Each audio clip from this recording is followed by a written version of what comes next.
¿Cómo usar la ley? Sabemos empero que la ley es buena, si alguno usa de ella legítimamente, conociendo esto, que la ley no es puesta para el justo, sino para los injustos y para los desobedientes, para los impíos y pecadores, para los malos y profanos, para los parricidas y matricidas, para los homicidas, para los fornicarios, para los sodomitas, para los ladrones de hombres, para los mentirosos y ladrones de hombres, para los mentirosos y perjuros. Y si hay alguna otra cosa contraria a la sana doctrina, 1 Timoteo 1, 8-10. El concepto que algunos tienen de la ley en contraste con la gracia de Dios. Algunos creyentes piensan que la ley moral de Dios o lo que llamamos los 10 mandamientos, que desde el punto de vista de Cristo son eternos y nunca caducan, ya fueron cumplidos por Cristo y Cristo nos liberó de esa carga tan pesada. No entienden que de lo que Cristo nos liberó fue de la ley ritual y ceremonial, que era parte de lo que conocemos como la ley de Moisés. Aunque la ley de Moisés fue hecha por Moisés para poder aplicar la ley moral o la ley principal, los 10 mandamientos, a la vida práctica de Israel. Pues aunque es verdad que la ley moral no pudo transformar internamente al individuo, debido a la condición carnal pecaminosa del hombre, no significa que dicha ley moral haya caducado, sino que solo tenía el propósito de que el hombre pecador entendiera que era imposible obedecer una ley espiritual, viviendo en una condición carnal, o natural. Pablo se refiere a esa situación cuando dice, ¿qué pues diremos? ¿La ley es pecado?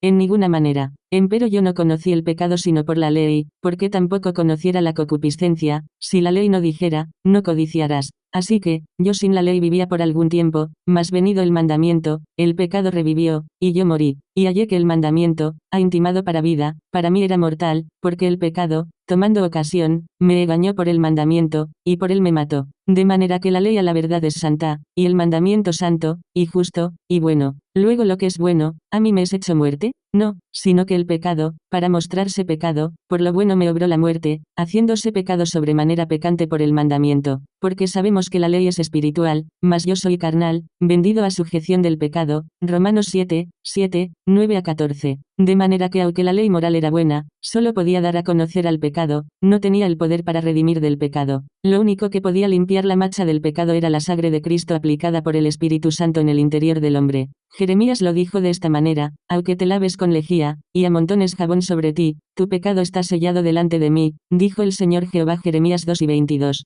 Lo cual no significa que la ley moral haya caducado, porque la ley moral es eterna, no está sujeta a vencimiento o a una fecha de caducidad, y Cristo tampoco podía abrogarla, porque era su misma palabra eterna o infalible. Por eso fue claro al introducir la gracia, no penséis que he venido para abrogar la ley o los profetas, no he venido para abrogar, sino a cumplir. Porque de cierto os digo, que hasta que perezca el cielo y la tierra, ni una jota ni un tilde perecerá de la ley, hasta que todas las cosas sean hechas. De manera que cualquiera que infringiere uno de estos mandamientos muy pequeños, y así enseñare a los hombres, muy pequeño será llamado en el reino de los cielos, mas cualquiera que hiciere y enseñare, este será llamado grande en el reino de los cielos. Porque os digo, que si vuestra justicia no fuere mayor que la de los escribas y de los fariseos, no entraréis en el reino de los cielos. Mateo 5:17-20. Como dice Pablo, la humanidad estuvo un tiempo sin ley, sin embargo la ley estaba en el interior de la conciencia, de manera que cuando fue dada la ley el hombre se dio cuenta que no era bueno. Por supuesto el hombre honesto que no trató de cubrir las apariencias. A partir de la ley el hombre honesto reconoció que no podía ser libre de la influencia de la naturaleza pecaminosa, a lo cual Pablo se refiere de la siguiente manera: así que, queriendo yo hacer el bien, hallo esta ley, que el mal está en mí, porque según el hombre interior, me deleito en la ley de Dios, mas veo otra ley en mis miembros, que se rebela contra la ley de mi espíritu, y que me lleva cautivo a la ley del pecado que está en mis miembros. Miserable hombre de mí, ¿quién me librará del cuerpo de esta muerte? Romanos 7:21-24. Y él mismo se responde cuando dice, gracias doy a Dios, por Jesucristo Señor nuestro. Así que, yo mismo con la mente sirvo a la ley de Dios, mas con la carne a la ley del pecado. Romanos 7:25. Ahora pues, ninguna condenación hay para los que están en Cristo Jesús, los que no andan conforme a la carne, mas conforme al Espíritu. Porque la ley del Espíritu de vida en Cristo Jesús me ha librado de la ley del pecado y de la muerte. Porque lo que era imposible a la ley, por cuanto era débil por la carne, Dios enviando a su Hijo en semejanza de carne de pecado, y a causa del pecado, condenó al pecado en la carne, para que la justicia de la ley fuese cumplida en nosotros,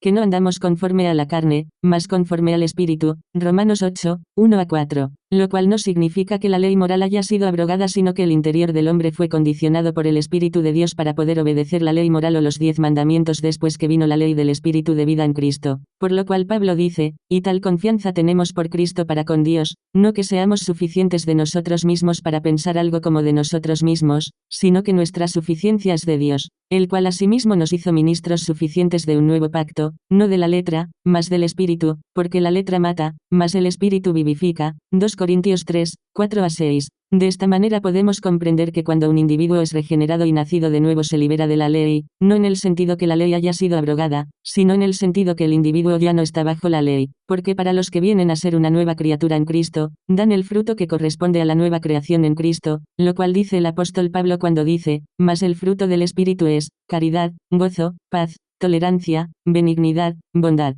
fe, mansedumbre, templanza, contra tales cosas no hay ley. Gálatas 5 y 22-23. En otras palabras, aunque la ley no puede ser abrogada, los que creen de todo corazón en Cristo, la mancha del pecado ha sido quitada y ahora ha brotado una nueva vida, que es a lo que se refiere 2 Corintios cuando dice, de modo que si alguno está en Cristo, nueva criatura es, las cosas viejas pasaron, he aquí todas son hechas nuevas. 2 Corintios 5 y 17. Sin embargo, para aquellos que no han experimentado la experiencia del nuevo nacimiento y que todavía mienten y hacen muchas cosas que no desean hacer pero las hacen porque no pueden evitar hacerlas, se deben dar cuenta que no se puede aprender a ser cristiano, porque la naturaleza pecaminosa heredada de Adán está viva en el interior de ellos y denuncia continuamente la verdadera condición interna. Para esos que intentan colarse como cristianos sin ser verdaderamente cristianos, es que todavía están bajo la ley moral, porque ellos no están sin ley, por cuanto no han reconocido lo miserables que son tratando de fingir ser lo que no son. A ellos Pablo en su carta a Timoteo les dice, sabemos empero que la ley es buena, si alguno usa de ella legítimamente, conociendo esto, que la ley no es puesta para el justo, sino para los injustos y para los desobedientes, para los impíos y pecadores, para los malos y profanos, para los parricidas y matricidas, para los homicidas, para los fornicarios, para los sodomitas, para los ladrones de hombres, para los mentirosos y ladrones de hombres, para los mentirosos y perjuros, y si hay alguna otra cosa contraria a la sana doctrina. 1 Timoteo 1, 8-10.